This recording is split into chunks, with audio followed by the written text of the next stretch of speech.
Thank you. What an honour to speak here today. I thought I'd go first and then it can only get better after that.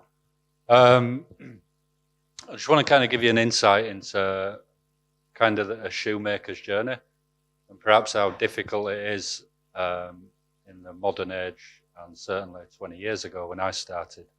So I started in repairs and very, very quickly fell in love with the craft, kind of dismantling shoes, all types of different constructions. I just found it really fascinating. So I was a cobbler to begin with, and then very, very quickly wanted to become a shoemaker. And the guys who taught me, the older boys, when I went to them and said, you know, now I can repair shoes, I really want to make them, and there was, you know, they were almost offended. It was like, oh no, cobblers can't be shoemakers, and that goes way back to some ancient elitism, I think, which is probably a whole different talk. So it's been quite difficult. There's been a lot of barriers when you come from being a cobbler. I don't have any design degree, but I really wanted to work on the very, very best handmade shoes. Now, coming from Yorkshire, where there is no shoe industry, again, geography played a part in that, but I was so determined, and it does say somewhere that I was self-taught, which is not quite true because I've had so much help from some great shoemakers over the course of my career, but certainly self-driven and hyper-curious about footwear. Now, that journey of being a cobbler and being so determined to be a shoemaker has kind of taken me all over the country, working with some great shoemakers, having my own business as a cobbler, and trying to transition that into sort of bespoke shoemaking. Really, really difficult with one pair of hands to kind of repair 30 pairs of welted shoes while also making some bespoke. So I've now moved down to London and I work for one of the best shoemaking companies in the world, in my opinion. But that has not been an easy thing, and I thought that was just my journey, but having spoke to a lot of apprentices, recent apprentices in Northampton, the factories, a lot of them have had the same sort of struggles. And it, you know, I think there needs to be more of a connection between shoemaking and shoe repairs. So getting people into apprentices, and the British Footwear Association and a lot of the brands in Northampton are doing fantastic things about that.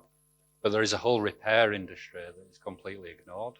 There is no guild, there is no fellowship, there is no qualification, there is no apprenticeship in shoe repair.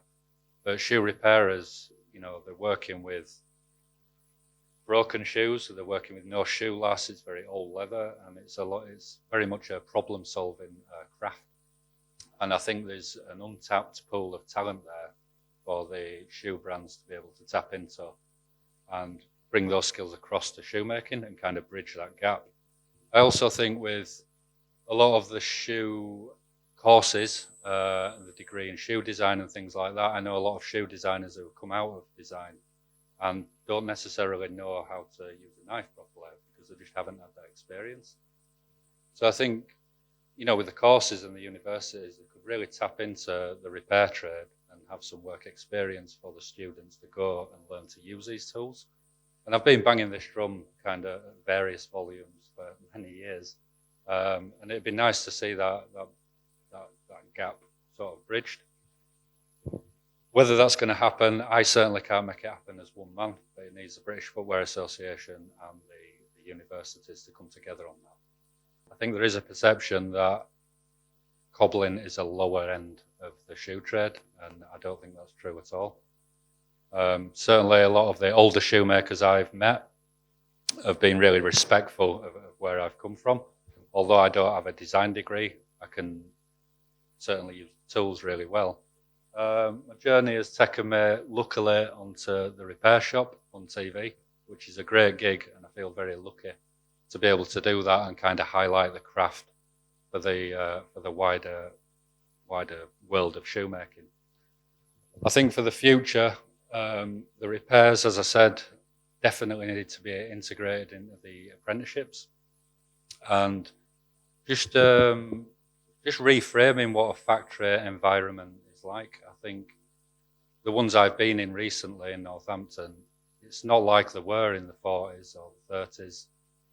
It's not a prison. It's actually a really nice, creative place to work and develop your craft. And I think it'd be nice to reframe that for the shoe brands who want to bring younger people in. It just needs re-advertising because it's not what it used to be. And it's full of some fantastic, highly creative people. That's kind of the end of my talk. I'm going to leave it there because I really want to hear a lot of the other speakers. But thank you for listening.